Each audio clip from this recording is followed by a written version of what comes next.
할렐루야. 아멘. 요즘 참 정신을 못 차릴 정도로 충격적인 사건의 보도가 계속 연일 터지고 있습니다. 특별히 안타까운 것은 그 미투 운동을 통해서 여러 가지 성범죄 사실이 막 드러나고 있는데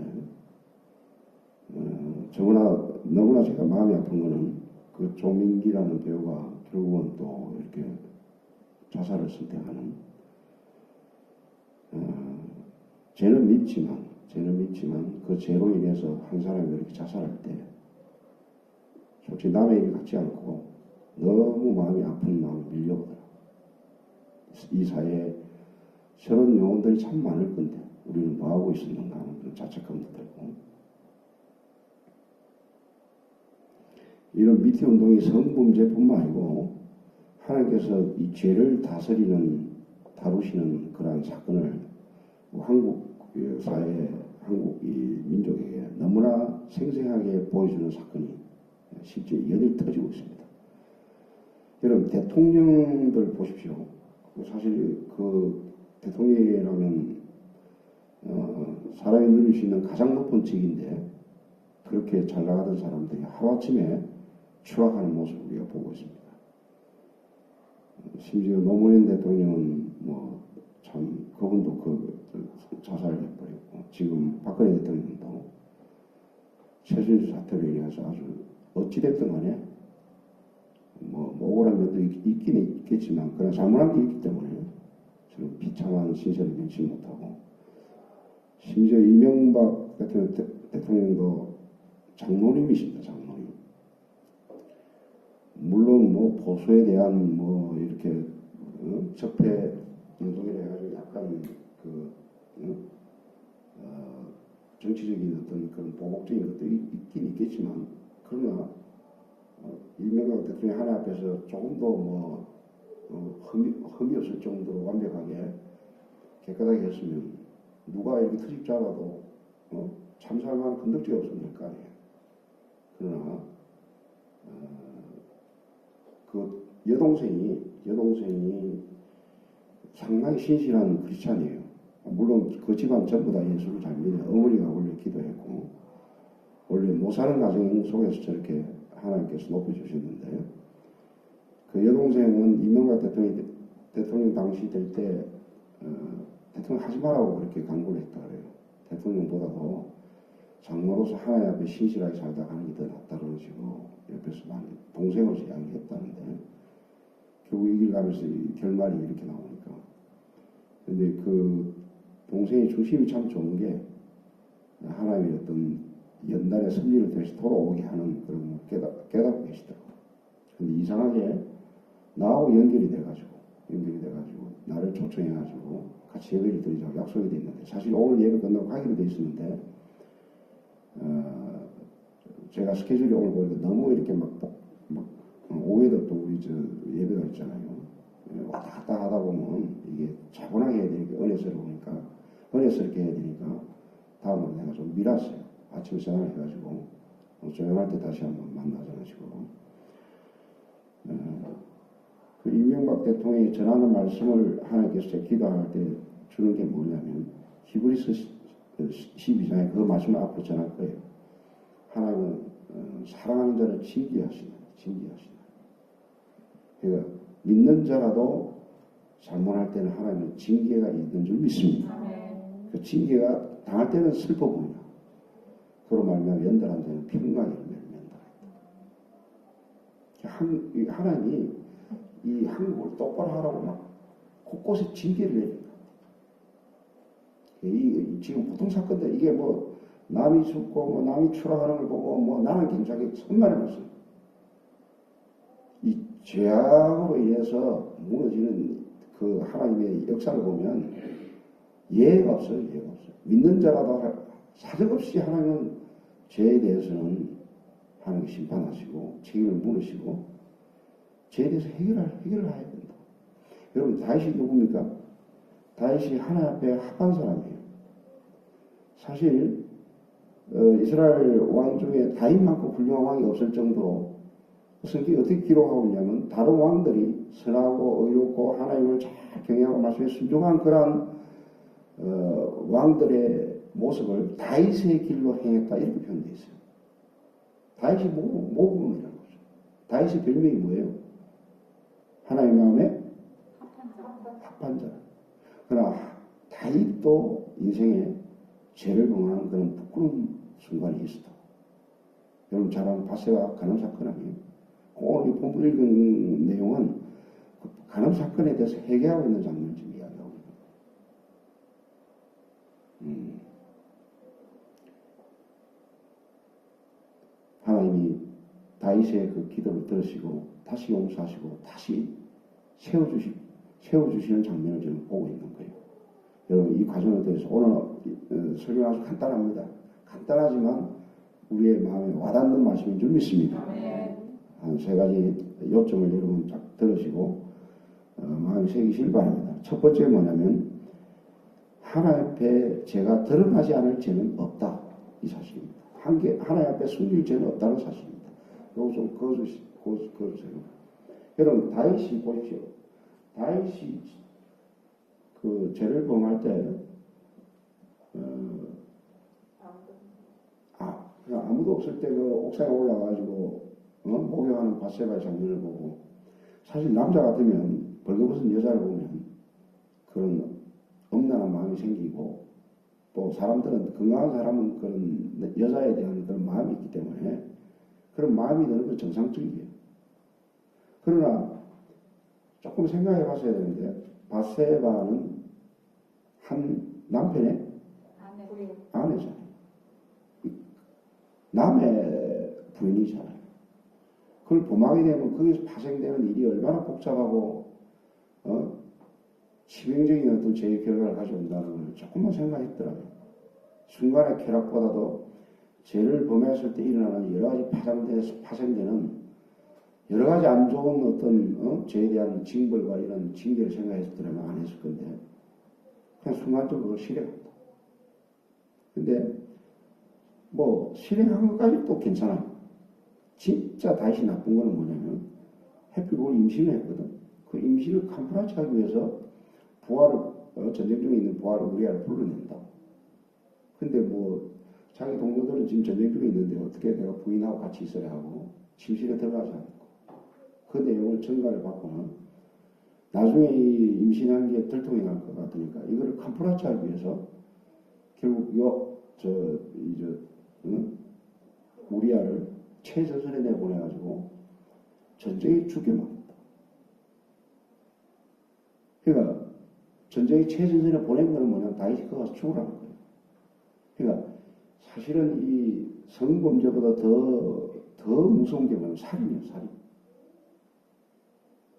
그러니까 이 성범죄를 캄프라치하기 위해서 그것을 캄프라치하기 위해서 더 나쁜 죄를 범하는 거예요. 그러니까 우리가 죄를 범했을 때 하나님 앞에 정직해야 될 줄 믿습니다. 그걸 술을 쓰면 안 돼요. 술을 쓰면 안 된다. 뭐 오늘 안 찍죠. 찍지 말아요. 오늘 내용들. 그러니까 이 조재현이는 사건이 드러났을 때 그냥 내가 30년 동안 내가 잘못 살았습니다. 부끄러운 세상을 살다가 나는 추악한 죄인입니다 하고 그냥 딱 처음부터 딱 그냥 노골적으로 딱 이야기를 딱 했던 거죠. 근데 조민기가 그런 사건이 드러났을 때 실제로 자기의 내용은 자기가 알 거 아니에요. 우리도 모르지만 자기는 알 거 아니에요. 그럼 사태 심각성을 하고 그냥 나도 잘못했다 했으면 아마 저까지 안 갔을 건데 처음에 아니라고 이야기를 했다. 근데 이제 막 터져나오니까 뭐 여러 가지 터져나오니까 이거는 변명할 여지가 없는 거지. 그럼 이 심리적으로 막 방송을 타고 그러니까 그 뭐 성범죄에다가 거짓말쟁이에다가 요즘은 이 미디어가 겁나요. 안희정 그 사건 비서도 JTBC도 어떤 때는 좀 너무해. 아니 그 사건 내용을 뭐 완전히 드러나는 것도 아닌데 어쨌든 한 사람의 어떤 진술을 그냥 손석희가 그냥 초빙해가지고 어떤 일이 있으냐는 식으로 그냥 고백하는 식으로 그냥 방송에 나가니까 막 이 사람들이 미디어의 포커스를 한박 생각해봐요. 여러분들이 한번 그런 범죄에 연루돼가지고 온 방송이 여러분들을 막 성범죄하라고 막 그렇게 하면 여러분 정신이 있겠어요? 이 사회에서 살아갈 힘이 있겠어요?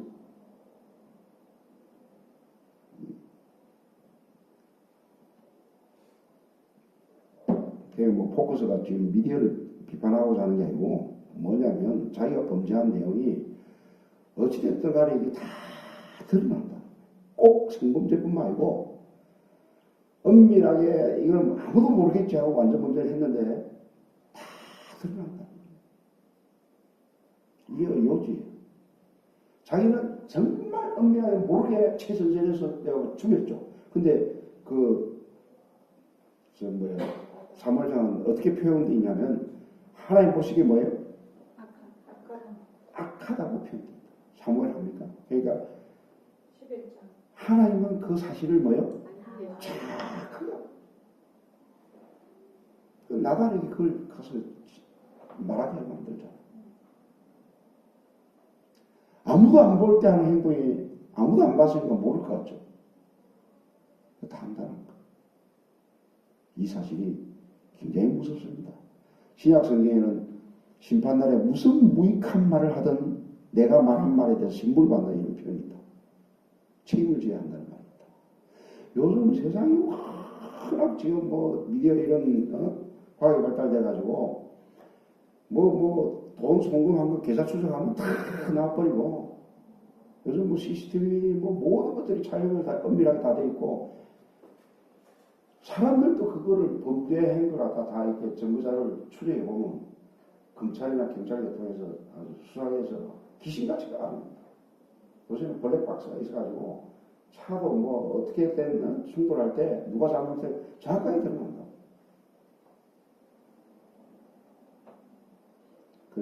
이런 사실을 할 때 저와 여러분들 교회에 와서만 예배 드릴 때만 거룩한 짓 하지 말고 상황 가운데서도 좀 똑바로 하도록 합시다. 특별히 성범죄에 대해서 내가 중요한 말을 합니다. 부부의 책임이 똑같이 있어요. 이 말을 명심해야 돼요. 부인들도 남편에 대해서 정신 똑바로 차리고 남편을 잘 대하세요. 남편을 무시하고 존경당하고 상처 줘버리고 이러면 그 남편이 부인에게 어떤 마음을 정을 못 두면 딴 데 살아도 마음을 두고 싶다고. 인간이라면. 이거는 굉장한 여러분의 현실적인 이야기예요. 이게 일이 터지고 나서 아이가 내가 잘못했다 이렇게 되는데 평상시 그거를 미리 유비무환이라고 그런 걸 알고 평상시 부부관계를 잘 이렇게 사랑의 관계로 엮어가야 된다. 여러분 제가 이 관계를 이야기할 때 사람이 상처받을 때 먼데 있던 사람이 상처받는 게 아니에요. 우리가 가까울수록 뭐냐면 이거를 어겨버려요. 가까울수록 서로 조심해야 되고 배려하고 존경하는 마음이 있어야 되는데 가까우니까 말을 함부로 하거든. 이 말을 했을 때 저 사람이 이 말에 대한 어떤 느낌이 어떨까 이런 생각지도 않고 감정적으로 이야기를 툭툭 해버려요. 나는 뒤끝이었고 내가 하고 싶은 거 했는데 당신 왜 그래요? 이런 그게 아니라고요. 말을 들었을 때 그 사람의 감정이 있을 거 아니에요. 특별히 어떤 고통하고 아픈 데 있을 때 부인이 조금 이해하는 마음으로 다가서 얼마나 고통스럽냐, 얼마나 아프냐. 우리 부인이 내 아픔을 이해하고 있구나. 그런 데서 서로 신뢰가 쌓이는 거 아니에요. 이 이야기 내가 조심스러운데 조명기 부인이 평상시에 딸하고 가까웠고 남편이 그런 일이 있다 보니까 굉장히 좀 배척하는 그런 분위기가 있었다고 해요.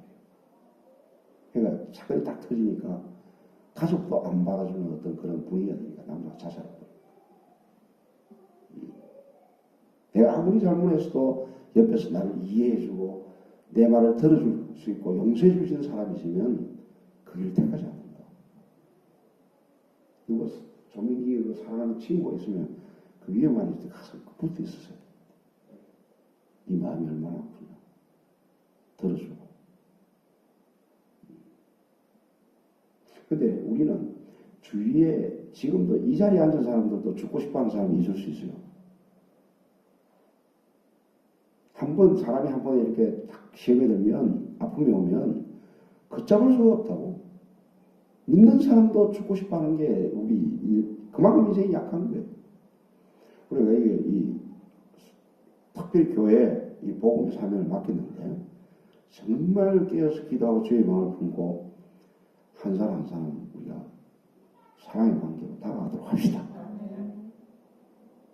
그 사람이 어떤 상태에 있는가를 도와주고 그런 게 있어야 이게 안 넘어진다.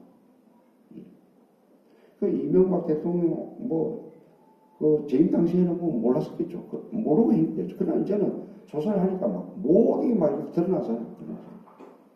근데 이명박 대통령도 참 안타까운 게 밑에서 일하는 사람들이 오히려 그걸 그냥 고백을 해버리고 배신을 때리고 그러니까 옆에 있는 사람들 관리를 잘못했다는 거예요. 어쨌든 간에 내 죄가 모든 게 다 드러난다는 사실을 알고 우리는 하나님 앞에 정직하도록 합시다. 나중에 다윗이 이 범죄 사실이 나단을 통해서 드러났을 때 깨달은 게 하나 있다. 그렇게 적은 것이 바로 시편 149편이에요. 나의 안고 이름을 선언하시고 멀리서도 뭐요? 내 생각을 통촉하시고 하나님 모르는 것이 없다. 여러분들이 지하에 수백 킬로 땅을 파가지고 그 숨어가지고 혼자서 앉아가지고 뭐 생각하고 있어요. 하나님은 여러분 생각을 다 머리털까지 뭐예요? 하나님께 드러나지 않겠다. 마치 깜깜한 암흑 속에 아무도 안 보는데도 하나님은 백주에 대낮에 흔히 보듯이 모든 인간을 다 감찰할 수 있는 전지전능하신 하나님을 믿습니다. 하나님 우습게 보지 마세요. 여기서 또 한 가지 우리가 깨달아야 될 것은 죄악이라는 것이 너무너무 무서운 거예요. 사실은 죄 때문에 에덴 동산에 추방됐을 때 두려움과 부끄러움이 찾아왔고 그게 보면 가시와 엉겅퀴가 내리고 모든 그 재앙들이 내리잖아요. 가장 큰 재앙이 죽음이죠. 죽음이죠. 이것을 보면 죽으리라. 그 죽음이 찾아온 거예요. 그리고 하나님과 단절이 돼요. 단절이 돼요. 그래서 믿는 사람도 죄를 범하면 아까 교동문 읽었는데 뼈가 마르고 가물같이 막 그냥 진액같이 막 나를 누르고 짓누르고 이 마음의 어떤 기쁨과 평강과 확신과 이런 것들이 다 사라져 버리고 하나님을 믿는 우리조차도 하나님이 안 계신 것 같아요. 마치 나를 버린 것 같은 그런 고통과 아픔을 경험하게 돼요. 예수님이 오른쪽 눈이 죄를 범하면 눈을 뭐예요? 뽑아버려요. 왼쪽 손이 죄를 범하면 잘라버려요. 병신이 되어 천국 들어가시 몸에 온전히 성하여 시험에 던지는 것도 낫다. 시편 73편에 보면 시편 기자의 그 실종할 뻔했던 하나님 앞에 어물이 뭐냐면 아니 예수를 잘 믿는 하나님을 잘 믿는 나를 분초처럼 나를 징계하시고 다루시고 세상에 하나님도 안 믿는 저 사람들은 뭐 얼굴에 기름이 번져나고 죽을 때도 뭐 고통이 없이 죽고 잘 믿고 잘 살고 나는 분초마다 하나님이 징계하시는 그런 고통을 당하는 도대체 이건 뭐냐 하나님 믿는 의미가 뭐냐고 막 하나님의 의문을 제기해요. 그렇게 하다가 나중에 성소에 들어가서 깨달았다. 그들은 지옥에 모여. 그러니까 세상에 가장 무서운 게 뭐냐면 하나님을 마음에 두기를 상실한 마음을 내버려 두는 거예요. 여러분 남의 자식은 여러분 간섭이 아니에요. 그러나 자기 자식이 잘못할 때는 어떻게 해요? 매를 들어서라도 뭐예요?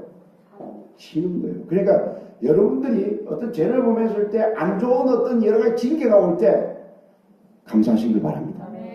나는 그 이명박 대통령 그 동생한테 앞으로 그 할 때 말씀을 전할 때 그런 마음을 주시더라고. 그 히브리서 12장에 그걸 증거할 거예요. 하나님이 이명박 대통령을 사랑해요. 장모고 그 집안을 사랑하는 가족이라고. 할렐루야.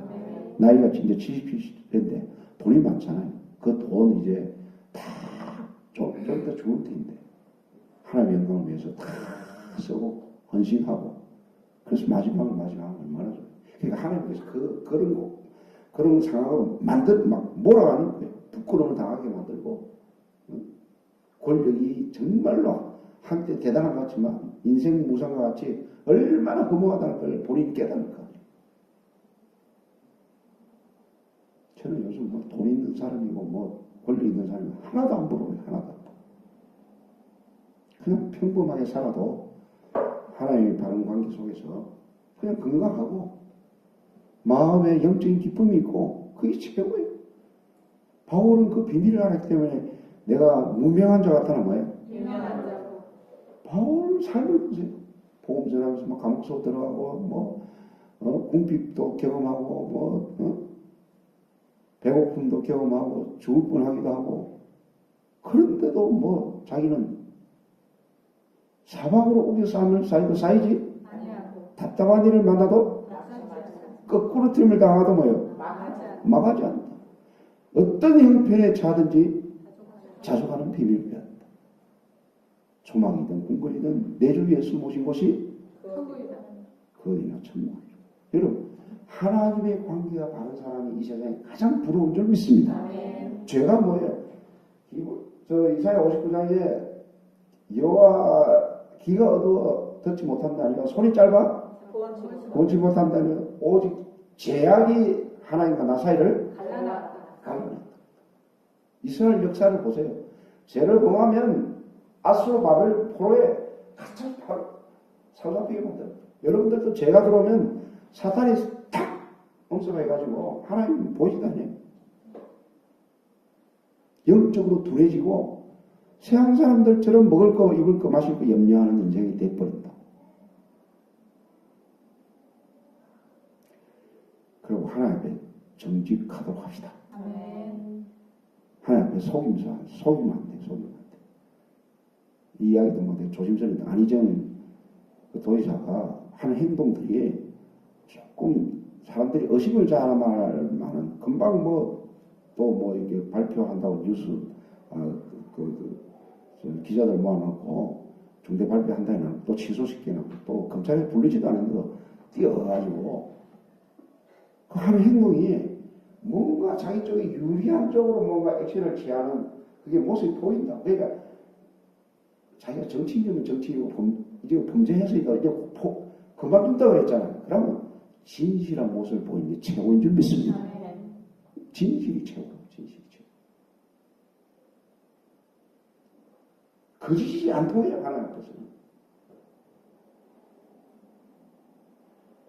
그러니까 첫 번째 교훈이 뭐냐면 하나님 모든 걸 아신다고. 이 죄를 감출 길이 없다는 사실, 죄는 드러나지 않을 죄가 없다는 사실을 깨달으시고, 두 번째 이게 복음입니다. 그 죄를 가지고 어디에 나와야 됩니까? 하나님께 고백을 해야 될 줄 믿습니다. 다 같이 우리 시편 50편 아까 읽는데 한번 드려볼까요? 다 같이 4절 읽어볼까요? 3절 4절 다 같이 읽겠습니다.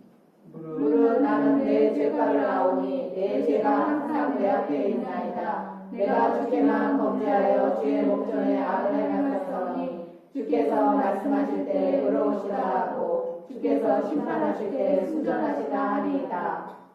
예.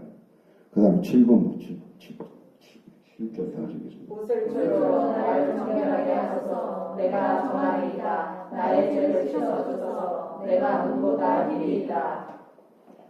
다윗이 깨달은 이 죄를 범했을 때는 반드시 하나님 앞에 이 죄의 문제를 고백할 때 하나님께 해결해 준다. 이 사실을 알았다. 사실 다윗의 생애 가운데 이 성범죄 말고 사실 다윗은 이 성범죄뿐만 살인죄를 범한 거죠. 우리아를 죽였으니까. 이것뿐만 아니고 다윗이 범한 죄가 또 하나 있어요. 여러분 기억나는 죄가 뭡니까? 다윗이 범한 죄가 있다.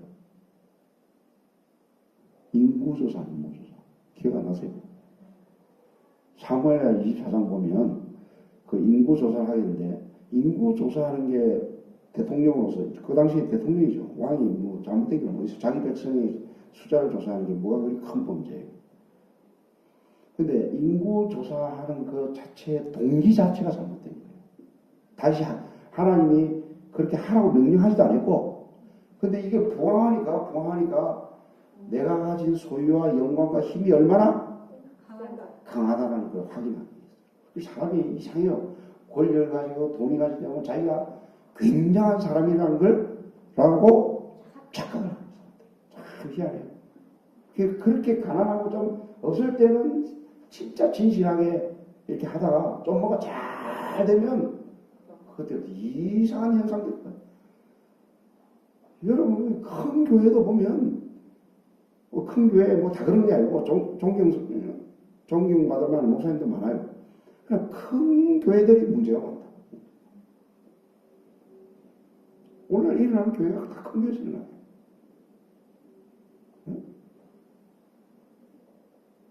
자식들한테 교회 안 물려주면 자식한테 그 교회를 물려줘야 무슨 재산입니까? 다른 데 돈 해가지고 계속시키면 되잖아요. 그 열심히 하게끔 만들고 다른 사람, 유능한 사람 데리다가 하나님 일을 감당케 하면 되잖아요. 그때 사회에서 그렇게 막 집단하는데도 꼭 고집 부리면서 그걸 하고 막. 그러니까 이 다윗이 그거를 할 때 그 가시 그랬다고. 뭐냐면 세 가지를 택하라고 그랬어요. 7년 동안 기근에 행하는 거, 그 다음에 원수 동안 3일 동안 쫓기다니는 거, 그 다음에 전염병이 나. 결국 그 인구조사로 인해서 전염병이 나가지고 인구가 7만 명이나 죽은 7만 명. 그래서 다윗은 이 죄라는 게 얼마나 죄의 결과가 얼마나 심각하다는 것을 다윗 자체가 깨달았고, 오늘도 이 심각한 이 죄를 가지고 해결책이 있는 오직 하나님께 와서 이 죄를 고백하고 해결하는 거예요. 잘 보세요. 여러분 어떤 죄를 범했든 그 죄를 가지고 십자가에 나와서 주님 앞에 모든 죄를 고백하시면, 여러분 가톨릭처럼 신부에게 고해성사하면 안 돼요. 신부가 그것도 사람인데 신부가 무슨 죄를 살 능력이 있어요? 그러니까 우리가 왕같은 제사장이 된다는 말은, 예수 믿을 때 왕같은 제사장이 된다는 말은 십자가의 그 보혈로 말미암아 하나님의 지성소에 여러분들이 직접 들어갈 수 있는 그런 제사장 권한이 여러분들이 주어진 거예요. 할렐루야. 엎드려서 기도만 하면, 예수 이름으로 나의 모든 죄를 고백하면, 요한 1서에 보여 우리의 죄를 자백하면 미쁘시고 오로사 우리 죄를 다 용서해 줍니다. 여러분 옛날 구약에 보면 죄를 범할 때마다 염소나 양을 피를 흘려가지고 그 피를 가지고 제사장이 지성소에 들어갔다. 그래서 제사장을 받았어요. 그러니까 그 동물이 참 불쌍한 게, 동물에다가 제사장이 안수를 해요. 범한 백성의 죄를 안수를 해가 죄를 전가시키는 거예요. 근데 이 죄 없는 동물이 죽는 거예요. 피를 흘려가지고 그 피를 가지고 지성소에 들어갈 때 하나님 임재가 있었다. 또 용서하는 거. 십자가 사건이 뭐냐? 세례 요한이 보라 세상 죄를 지고 가는 하나님의 어린 양이거든. 우리 인류의 모든 죄를 대신한 어린 양, 양이 대속하는 그 짐승처럼 예수님이 우리의 죄를 대신해서 여기서 피 흘려주신 사건인 줄 믿습니다. 히브리서 보면 다시는 속죄할 제사가 필요 없다고 그랬어요. 단번에 모든 죄를 용서하셨다. 어떤 죄든 간에 십자가 앞에 가지고 오면 그 죄가 용서받을 줄 믿습니다. 여러분 베드로와 가룟유다의 차이는 뭐예요? 베드로가 예수님 3번 부인했고 가룟유다가 은 30년으로 예수님을 어느 죄가 더 큽니까? 한 거나 3번 부인한 거나 내가 볼 때 다 배신 때리는 건 마찬가지예요. 어느 게 더 크다고 할 수도 없다고. 근데 베드로는 다시 세움을 받았고 가룟유다는 안 그랬잖아요. 가룟유다는 자기의 죄를 잘못된 방법으로 처리한 거예요. 그래 내가 예수를 팔았어. 그래 내가 죽어도 싼 놈이지 하고. 그러니까 그 죄에 대한 처벌을 자기가 내리는 거예요. 그 조민이가 그렇게 해서는 안 돼요. 그 방법을 몰라서 그래요. 어떤 재앙이라도 그래 내가 죽을 놈이지 이렇게 하면 안 돼. 사실 보면 그 간암죄나 거짓말한 죄나 하나님 앞에, 야고보서에 이런 말이 있습니다. 간음 안에서도 살인하면 죄를 범한 거고, 살인한 사람이 간음 안에서도 그러니까 둘 중에 하나라도 범하면 그 죄인이라는 거예요. 온 율법을 지키다가 한 가지라도 어기면 그거는 다 은혜나 마찬가지라는 거예요. 그러니까 솔직히 말해서 우리가 주님 앞에서 용서받은 죄인과 용서받지 못한 죄인밖에 없는 거예요. 모든 사람이 죄를 범하였음에 하나님만 인간이 더 나은 존재가 하나도 없는 거예요. 바울이 예수 믿으면 믿을수록 죄인 중에 개소로 그랬잖아요. 단지 우리는 은혜를 받았기 때문에, 용서를 받았기 때문에 어떤 죄악이 있더라도 죄를 가지고 하나님 앞에 나오는. 가늠한 여인이 그 살아난 이유가 뭐냐면 그 죄를 범했을 때 누구한테 붙들려고 왔어요? 예수님께로 왔기 때문에. 죄 없는 자가 돌로 쳐라. 나도 너를 정죄하지. 내가 너를 용서한다. 어떠한 가늠죄도 그럴 수 있죠. 인간이 실수할 수 있죠. 와서 회개하면 되는 거예요. 회개. 다윗은 이 사실을 알고 밤을 새도록 통이 자고 가서 여러분, 지금 내가 제 이야기하는데 꼭 선범죄만 이야기하는 거 아니에요. 여러분들 마음 가운데 조금이라도 분노하는 마음이라든가 원망하는 마음이라든가 미워하는 자마다 살인한다. 여러분 솔직히 한 주간 살아가면서 미워하지 않아요? 부인들 한번 물어봅시다. 마음에 남편 미워하지 않아요? 진짜 남편을 사랑해요? 부인이 진짜 남편을 사랑하는지 안 하는지 누가 잘 알까요? 남편이 알아요. 남편이. 부인이 진짜 나를 사랑하는지 안 하는지 감동이 오게 돼 있다고. 뭐 남편도 마찬가지로. 이 말 하기가 부끄러워요. 진짜 사랑하고 있는지. 근데 이 말을 통해서 우리가 진정으로 이제는 좀 회개하도록 합시다.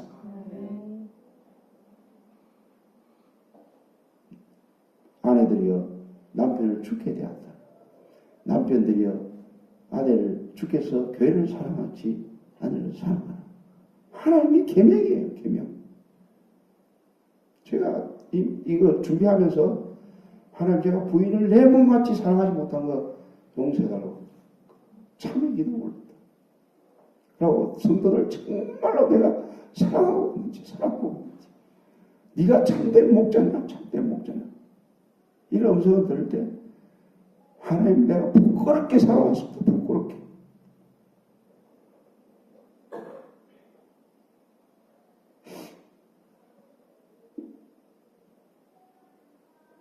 내 마음에 있는 어떤 죄도 하나님은 마음에 품고 있는 그 죄를 다 아신다니까. 그 마음에 품고 있는 엄밀한 그 죄까지도 회개하세요. 할렐루야. 여러분 느헤미야의 그 내용을 보면 성벽이 무너진 원인이 뭐냐면 우상숭배와 불순종과 죄 때문에 무너진 거예요. 근데 성벽 재건이 느헤미야로부터 다시 50일 만에 성벽이 회복돼요. 다시 재건돼요. 그 재건되는 동기가 뭡니까? 뭐 때문에 하나님께서 다시 성벽을 재건을 시켜주셨어요? 느헤미야의 회개 기도. 지금 김정은이가 막 갑자기 폭탄 선언을 해. 남북 정상회담 지금 막 난리가 났어요. 트럼프 만나자. 비핵화 하겠다.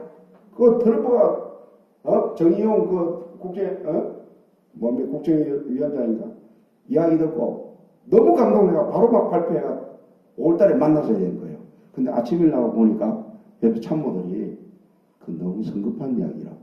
전에 한번 속은 일이 있기 때문에 이 잘못하면 큰일 난다고 이야기를 들었어요. 그래가지고 구체적인 행동을 보여야 만나겠다 이 단서를 들었어요. 왜냐하면 옛날에 그래 놔놓고 속였습니다. 제가 그 전문가 들어보니까 핵에 대해서 원심 분리기라는 게 있는데 그거를 갖다가 뭐 얼마 안 된다, 크게 얼마 안 된다 그래요. 그 북한에도 7,000개 땅굴을 파놨는데 거기다 몇 개씩 숨겨도 잘 모른다 그래요. 그러니까 완전 폐기라는 게 어마어마한 검증을 거쳐서 다 돼야 된다는 거예요. 그러니까 김정일이라는 요놈을 완벽히 우리가 믿을 수 있느냐? 요놈이 정말로 진실하면 우리 남북이 통일되고 정말 평화무도가 돼요. 근데 거기에는 살아남기 위한 강교한 어떤 속임수가 있을지 모르는 거예요. 만약에 속임이 있으면 보십시오. 역사를 하나님께서 어떻게 다루시는가. 김정일 박살납니다.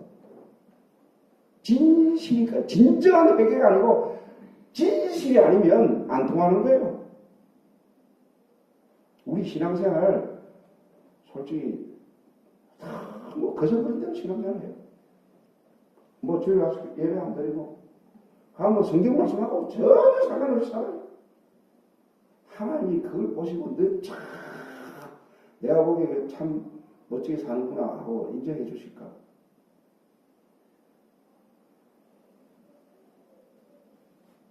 내 마음을 찢으면서 정말 진심으로 죄를 자백하고 회개하고 하나님 용서를 구하고 믿음으로 쫓지 않는 모든 것이 죄라고 했거든.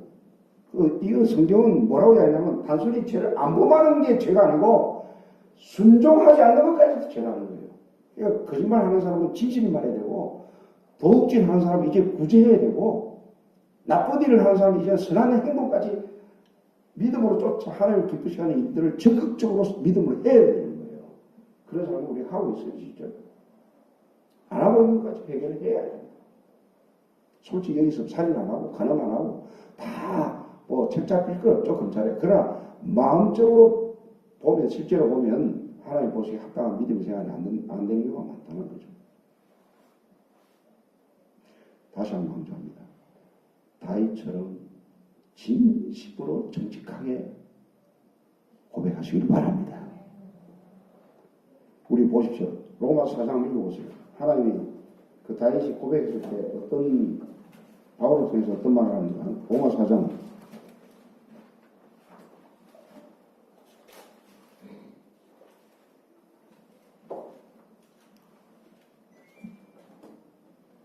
다 같이 4장 6절 한번 볼까요? 6절. 이런 것이 없이 하나님의 의로 여기심을 받는 사람의 복에 대하여 다윗이 말한바 불법이 사함을 받고 죄가 가려짐을 받는 사람들은 복이 있고 주께서 그 죄를 인정하지 아니하시는 사람은 복이 있다. 다윗이 이걸 경험한 거예요. 바세가 간음을 했고 우리아를 죽였지만 그 죄를 회개했을 때 다시 다윗을 세우시잖아요. 할렐루야. 이 민족도 진정한 회개했을 때 여러분 김정은 트럼프 하는 이 모든 사건이 이 백성들이 얼마나 정직하게 회개하고 바르게 사냐 거기에 달려있는 거예요. 거기에 달려있는 거예요. 역사의 주관은 하나님이 하시는 거예요. 한 가정에 한 사람이라도 예수 믿는 사람이 똑바로 있으면 그 가정은 살아나요. 그리고 이 교회도 한 사람이라도 제대로 회개하고 하나님의 정직하게 살라고 할 때 그 사람부터 해서 이 교회를 세웁니다. 할렐루야. 느헤미야가 52일 만에 성벽 재건돼요. 베드로가 비록 3번 부인을 했지만 죄를 회개하고 다시 쓰임을 받을 때 초대교회 위대한 사도가 되잖아요. 그럼 오늘 시편 50편 다시 돌아보세요. 가장 마지막에 중요한 말이 있는 게 시편 52편. 죄를 회개했을 때 하나님 어떤 일을 주십니까? 13절 읽어볼까요? 12절 13절 다 같이 읽겠습니다. 주의 구원의 즐거움을 내게 회복시켜 주시고 좌원하는 심령을 주사 나를 붙드소서. 그리하면 내가 범죄자에게 주의 노력을 가르치니 죄인들이 주께 돌아오리이다. 보십시오. 내가 한 명 바로 섰을 때 그 잃어버렸던 평안과 감사와 기쁨을 회복시켜 주시고 구원의 감격에 확신을 주시고 그게 머물지 않고 나를 통해서 수많은 영혼들이 다시 주께로 돌아오는 역사를 일으키겠다는 거예요. 할렐루야.